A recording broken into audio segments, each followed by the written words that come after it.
ประเพณีเป็นกิจกรรมส่งเสริมกันทำความดี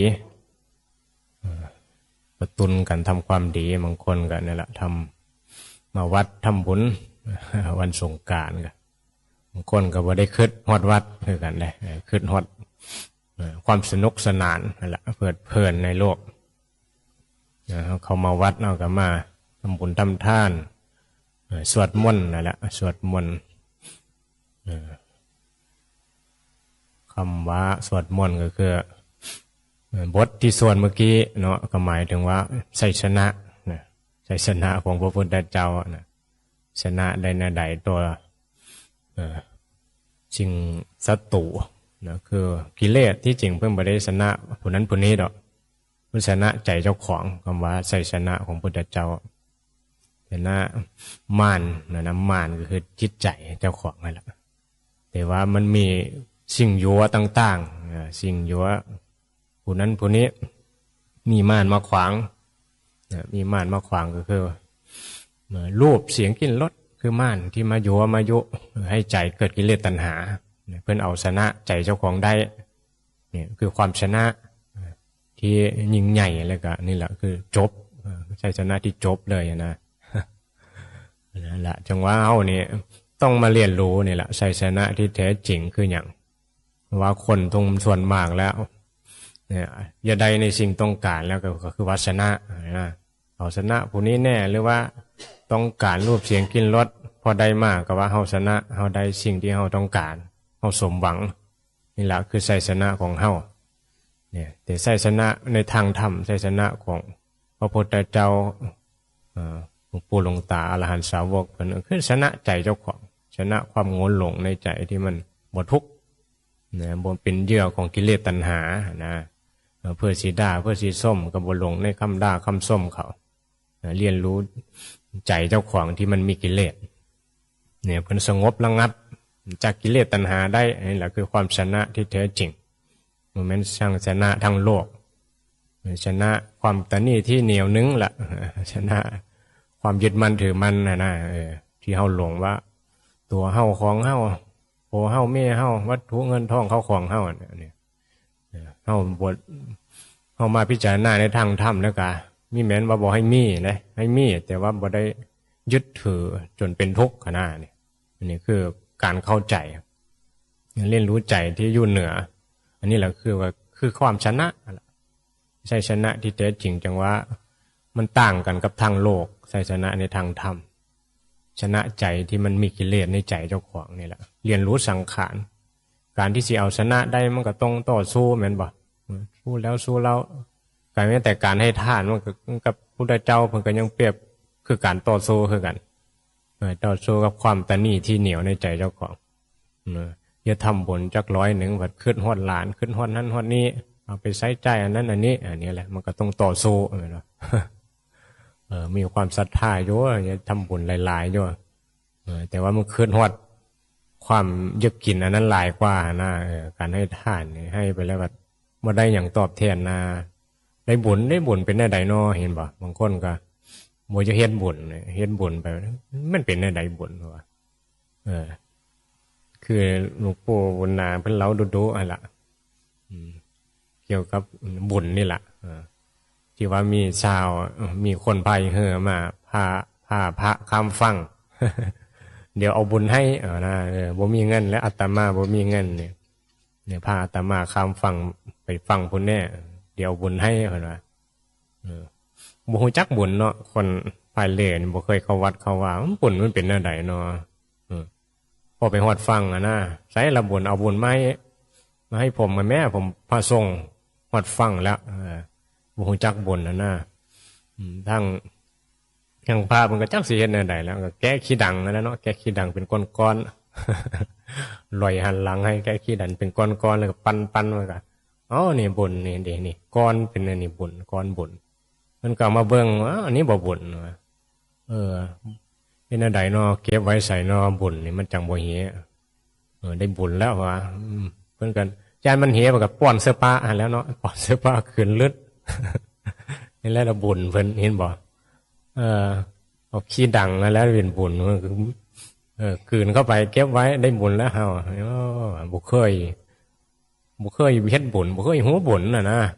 เนี่ยมันเป็นในนี้ได้คนหนูกับหัวอิหลีได้กินคิดดังนะว่าเปิดว่าได้บุญแล้วได้มีบุญแล้วนี่แหละตัวบุญมันคือหยังนะเนี่ยเฮาเจ้าพุทธเฮาบางเด้อเฮาก็ต้องศึกษาเด้วัตถุเนี่ยเข้าปั้นหนึ่งนะมันมีเหมือนบุญแต่มันเป็นชื่อบุญนะเข้านี่มันมีหมูได้ว่ามันเป็นบุญแม่นบ่เงินทองก็บ่ได้แม่นว่าเป็นบุญได้แต่เป็นชื่อให้จิตนี่เกิดบุญเห็นบ่เฮาใส่บาตรพระนี่เอาใจเฮาได้เป็นบุญนะเขาบ่ได้หูเหลืองนะเขาเป็นแค่ชื่อเป็นวัตถุมีกับเขามีเขาอันนั้นอันนี้ผลมากรักไม้แม่นบ่เงินในนี้ละทำบุญเท่านั้นเท่านี้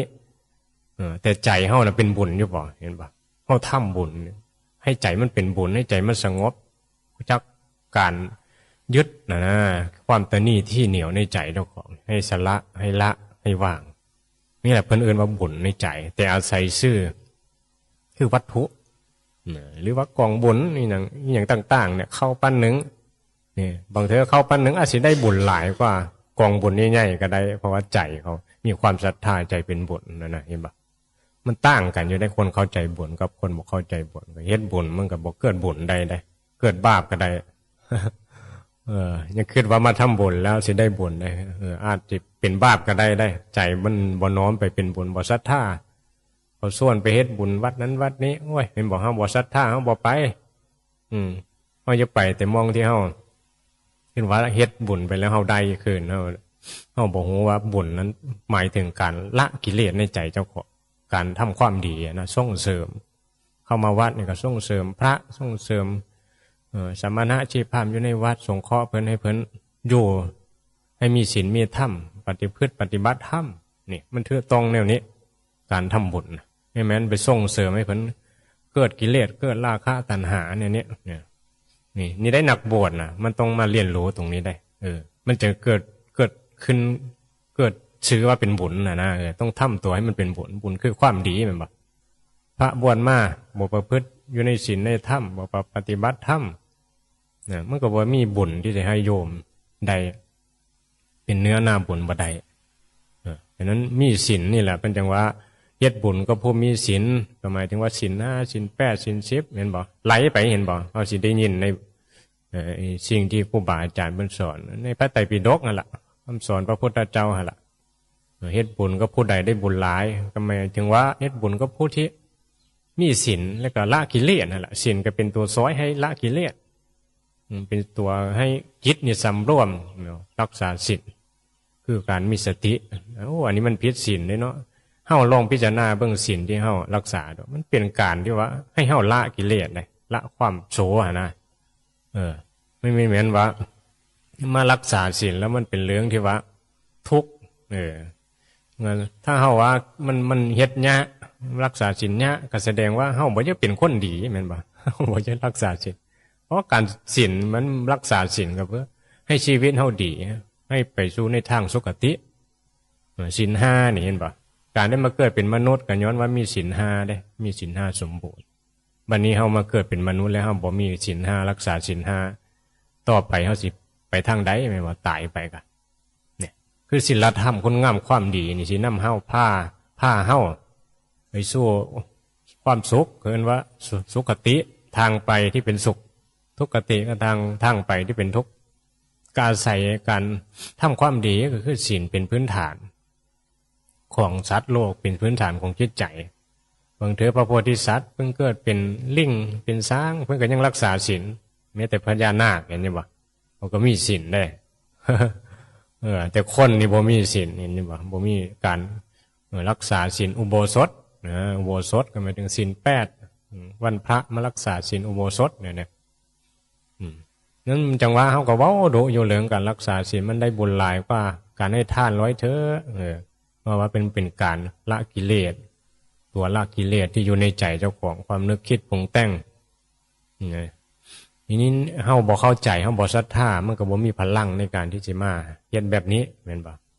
คือเฮาเว้าแล้วว่าการทำบุญนี่มันเพื่อก็เฮ็ดได้ดอกครูบาอาจารย์ก็ยังเว้าอยู่โจรก็เฮ็ดบุญได้ขี้เหล้าก็เฮ็ดบุญได้กินเหล้าเมายาสงกรานต์ เอาแอนไปก็ว่าไปทำบุญก้อนทำบุญแล้วก็มากินเหล้าต่อในนี้ละแต่ว่าได้บุญอยู่บ่เนี่ยนะนั่นแหละมันบ่แม่นใจมันบ่ได้มีความศรัทธาในความดีมันบ่ศีลก็บ่มีละบางเทื่องานบุญงานทางนี่มันก็ท่ายกก็เว้าผิดเถื่อเมาเด้เห็นบ่เฮาก็เห็นมาดูนะเห็นงานบุญมาดูแล้วก็ท่ายกผ้าสวดนำก็ถือศีลตามก็ยังเว้าผิดเว้าเพี้ยนเด้เมาเนี่ยนี่แหละมันบ่มีความเข้าใจในคำสอนพระพุทธเจ้าหรือบางเทื่อมันก็การเข้ามาเกี่ยวข้องพุทธศาสนาบางทีมันก็บ่เกี่ยวกับพิธีกรรมมันก็ดีอยู่มันเป็นตัวกระตุ้นให้เฮาเกิดศรัทธาในบุญนะแต่ว่านี้เฮาใช้พิธีกรรมบ่เป็นมันก็กลับกลายเป็นความยึดเป็นความถือบ่เฮ็ดก็บ่ได้ต้องเฮ็ดเท่าผู้แก้ผ้าเฮ็ดมีสันมันบ่ได้บุญกลายเป็นความยึดถือไปเห็นป่ะเฮามองย้อนไปในครั้งพุทธกาลพระพุทธเจ้าบ่มีพิธีกรรมหยังดอกเข้าวัดมาฟังเทศน์ฟังธรรมพระพุทธเจ้าเขาก็คิดพิจารณาตามธรรมที่ฟังเนี่ยเห็นความจริงเห็นทุกข์เห็นสมุทัย เห็นบุญคืออย่างเห็นผลของการกระทำคือกรรมที่เจ้าของเฮ็ดส่งผลมาในนี้โอ้เป็นย้อนกรรมเนาะเฮาจังมีเหตุการณ์เกิดขึ้นกับชีวิตแบบนี้รู้ทิมเมทิมโผทิมต้องอยู่แบบตรงอยู่แบบว่าทุกข์พนว่าได้ แต่แท้จริงมันก็คือธรรมดานะเพราะว่ามันคือผลที่เฮาเคยเฮ็ดมาแล้วถ้าเฮามาศึกษาธรรมนี่เฮาสิเข้าใจชีวิตว่าตัวผลที่เฮาทำเนี่ยมันคือเหตุที่เฮาเฮ็ดไว้บัดนี้ย้อนว่าเหตุบ่ดีเลยผลบ่ดีนี่แหละเพิ่นจังว่ากรรมฉะนั้นชีวิตเมื่อเข้าใจกรรมกฎแห่งกรรมเฮาก็สิทำในความดีแม่นบ่ทำผลดีแต่ว่ากรรมที่มีดีนี่โอ้ยมันก็หลายอยู่ว่าแหละเพราะว่ามันหลายภพหลายชาติมาแล้วพระพุทธเจ้าเป็นว่าระลึกชาติใดนี่โอ้ยบ่แม่นน้อยๆชาติและการกระทำของสัตว์โลกนะความมีกิเลสในใจแต่ละคนแม่นบ่มันก็มีดีมีโสมีบุญมีบาปกันมาหลายภพหลายชาติทั้งหมดแม้แต่สิเป็นพระอรหันต์เพิ่นก็ยังอยู่ในผลของกรรมที่ส่งผลมาแต่ใจเพิ่นเข้าใจแล้วนะว่ามันเป็นกรรมเพิ่นเลยบ่ทุกข์เห็นบ่นี่คือเข้าใจในกรรมเขาก็คือธรรมมาล่ะมีความเข้าใจฝึกใจให้เป็นธรรมมาล่ะคือเข้าใจในกรรมว่าผลมันสิเกิดมาแนวใดก็ตามชีวิตสิดีสิร้ายเฮาสิยอมรับแล้วก็เข้าใจว่ามันเป็นธรรมดาเห็นบ่นี่คือการวางใจที่มีความเข้าใจในธรรมะเนี่ยใจเฮามันก็บ่ทุกข์เฮาก็สิเฮ็ดความดีไปคนโสเฮาก็อย่าไปคบคนพาลอย่าไปคบอศิวนาจะพาลานั่งอย่าไปคบคนพาลเห็นบ่ให้คบบัณฑิตคบผู้รู้ผู้ชี้แนะแนวทางที่นำพาให้เฮาเนี่ยไปพบกับความสุขก็ให้เกิดปัญญาล่ะแต่ก็นั่นแหละมุมมองของคนเนาะบางทีเจอครูบาอาจารย์สอนธรรมะดีๆก็บ่เข้าใจนะเพราะว่าสติปัญญาบ่ฮอดก็อาจสิไปเสือในสิ่งที่บ่ดีได้ไปหาคิดพิจารณาค้นพลาดนั่นแหละนี่แหละมันคือว่าคนนี่มันต้องการนะมันมีกิเลสอีหยังสิได้ในแม้แต่ในวัดมีการปลุกเสกเลขยันโดนบันดาลอีหยังให้เนี่ยเฮาก็จะไปแต่ว่ามาวัดที่ว่าสอนให้ละตัวตนล่ำบุญบ่ให้เอาบุญนี่ก็ฟังบ่เข้าใจสอนในปฏิบัติธรรมนี่ก็มันบ่เกี่ยวกับสิ่งศักดิ์สิทธิ์พุทธศาสนาบ่แม่นเรื่องโดนบันดาลเป็นเรื่องการเข้าใจความทุกข์ในใจความยากในใจกิเลสตัณหาในใจนี้เอาสิแก้ไขใจแนวใดมันเป็นเรื่องของไผของมันเป็นเรื่องตัวเฮาแต่ละคนนี่แหละเห็นบ่ศึกษาใจเจ้าของก็เลยบ่เข้าใจคิดแต่ว่าวัดว่าศาสนาหรือว่าพระพุทธรูปสิ่งศักดิ์สิทธิ์ในวัดหลวงปู่หลวงตาผู้มีฤทธิ์มีเดชสิดลบันดาลด้วยเฮาแท้จริงแล้วเป็นเรื่องของเฮาที่เฮ็ดไปแล้วก็ได้ผลก็คือกรรมมันเองนั้นกรรมมันแหละคือสิ่งศักดิ์สิทธิ์ที่สุดการกระทำของเฮาหั่นล่ะเนี่ยแต่ครูบาอาจารย์เพิ่นก็ยังได้รับผลกรรมยังได้หนังรถเข็นยังถือไส้ร้ายก็มีเห็นบ่ยังถือคนด่าก็มีพุทธเจ้าก็ยังถือด่าเห็นอยู่บ่เนี่ยแต่เพิ่นชนะได้เห็นบ่นี่แหละบทพาหงนี่แหละบทชนะ ชัยชนะสูงสุดเจออหย่างมานี่อย่างหลายแบบเห็นบ่เจอนั่นผู้มานมาเฮ็ดให้ใจร้ายแน่ละนั่นจินจะมานี่นั่นจินจะนั่นจินจะอย่างบ่นี่นันวิกาเนี่ยนะมีสางปล่อยมาเนี่ยเทวทัตแน่เดี๋ยวมันทำร้ายเพิ่นก็บ่ได้หายบ่ได้สูญเพราะว่าใจมันมีความเป็นธรรมแล้วนะบ่ได้เครียดแค้นแม้ว่าศัตรูที่จองล้างอาฆาตนั่นก็เข้าใจธรรมชาติของคนเขามีความบ่พอใจเฮาเขามีความเกลียดชังเฮาทั้งที่บางเทื่อเฮาก็ซื่อๆอยู่ก็ยังมีคนชังเห็นบ่มันมีหมดแหละคนเนาะมีคนชังนี่แหละอยู่ซื่อๆก็ยังชังได้เห็นบ่เว้าหลายก็ชังเว้าน้อยก็ชังอยู่ซื่อๆก็ชังคนเนี่ยมันเป็นธรรมดาเราบ่ต้องไปคิดอย่างหลายถ้าเข้าใจธรรมแล้วมันสบายเพราะว่าเรียนรู้กิเลสนะเรียนรู้กิเลสคือเข้าใจกิเลสเจ้าของที่เป็นมาคือการเมื่อคนมันมีความต้องการในรูปเสียงกลิ่นรสคือกันแล้วก็ตัวกิเลสนะตัวเดียวกันนั่นแหละใจสัตว์โลกนี่ยิงไส้เนี่ยกิเลสตัวเดียวกันมีความพอใจในรูปมันก็รู้สึกดีใจมีความสุขคือกันพระราชามีความพอใจในการดื่มกินน้ำในภาชนะทองคำกับยาจกมีความพอใจในการกินน้ำในกะลามะพร้าวเป็นว่ามีความพอใจอันก็มีความสุขคือกันแต่ถ้าผมมีความพอใจเด้มันก็ทุกข์แม้สิดื่มน้ำในภาชนะทองคำแต่น้ำอันนั้นมันขมน้ำอันนั้นมันเหม็นนี่เขาบอกพอใจมันก็เป็นทุกข์ความพอใจความยึดนั่นแหละความหลงนั่นแหละดังนั้นเฮามีความพอใจในสิ่งที่เฮามีความพอใจในฐานะเหตุปัจจัยตรงนี้แหละจะเห็นให้เฮาอยู่อย่างเข้าใจและมีความสุขได้มันไปแข่งขันกับไผมาได้แข่งดีแข่งเด่นที่จะมีอีหยังท่าให้มันได้อีหยังดังใจจังสิมีความสุขธรรมะนี่อยู่กับเฮาอยู่ตลอดเวลาสร้างปัจจุบันให้เป็นความสุขได้โดยสติปัญญาเข้าใจในธรรมบ่แสวงหาความสุขกับผู้ใดผู้ใดดีก็ก็ดีตอบสงเคราะห์กันเห็นบ่มีความเกี่ยวข้องกับลูกกับผัวกับสมณะชีพามหูหน้าที่เจ้าของเฮ็ดป้ายบุญกุศลกิจกรรมหมุนเวียนมาสงกรานต์ก็สิเฮ็ดกิจกรรมอย่างน้อยสิได้เกิดประโยชน์แม่นบ่เกิดประโยชน์คือการศึกษาล่ะโดยเฉพาะเข้ามาวัดเนี่ยได้มาศึกษาอย่างแน่ในวัดได้ประโยชน์อย่างแน่เกิดประโยชน์อย่างเข้าใจคำสอนพระพุทธเจ้าอยู่บ่เข้าใจอยู่บ่ครูบาอาจารย์เพราะว่าบ่เฮาเฮ็ดพิธีกรรมไปนี่เพื่อหยังเข้าใจอยู่บ่เฮ็ดบุญพระเวทเพื่อหยังแห่พระอุปคุตเพื่อหยังไม่ได้เข้าใจศึกษาไม่ได้ว่ามันเป็นความสนุกสนานม้วนเส้นหัวแซวเป็นบุญบ้านเฮามีความสุขมันก็คือธรรมชาติของสัตว์โลกที่หลงอยู่ในกามนั่นแหละอาศัยกิจกรรมอันนี้เพื่อเฮาสิได้มีความสุขมีแต่แม้นอาศัยกิจกรรมในวัดว่าศาสนาเพื่อเรียนรู้ความหลงในใจที่มันหลงในรูปเสียงกลิ่นรสหลงในเสียงเพลงหลงในเสียงความงามอันนั้นอันนี้แม่นบ่คือยั่วยุคือสิ่งยั่วยุทั้งหมดมันยั่วยุให้เกิดกิเลสตัณหามันสิแม้นบุญจังได้สิแม้นธรรมะเนี่ยได้มันมีแม้นพุทธศาสนาบ่มีในนี้พระพุทธเจ้าเพิ่นบ่ได้พาเฮ็ด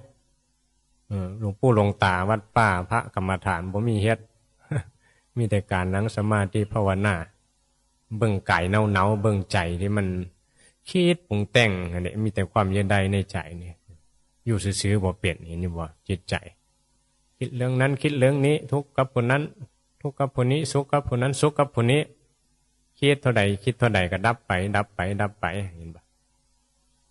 นี่แหละความบ่ได้ศึกษามันก็บ่เห็นสังขารที่มันเกิดดับบ่เห็นความจริงที่เจ้าของหลงปรุงแต่งไปอยู่ก็ทำไปหั่นล่ะมีแม้นว่าห้ามคิดดอกคิดได้คิดไปในทางที่ว่าอาชีพการงานมันสิเจริญรุ่งเรืองแต่ว่าก็ยอมรับได้ว่ามันก็ล้มเหลวได้ผิดพลาดได้ก็ถือว่าเป็นธรรมดานี่แหละมันยอมรับได้มันก็มีกำลังใจได้มันก็อยู่ได้โดยธรรมนี่บ่เฮาบ่ศึกษาธรรมบางคนทั้งหลายก็สิทุกข์หลาย มีความยึดถือกันหลาย เมื่อพัดภาคจากสิ่งรักก็เป็นทุกข์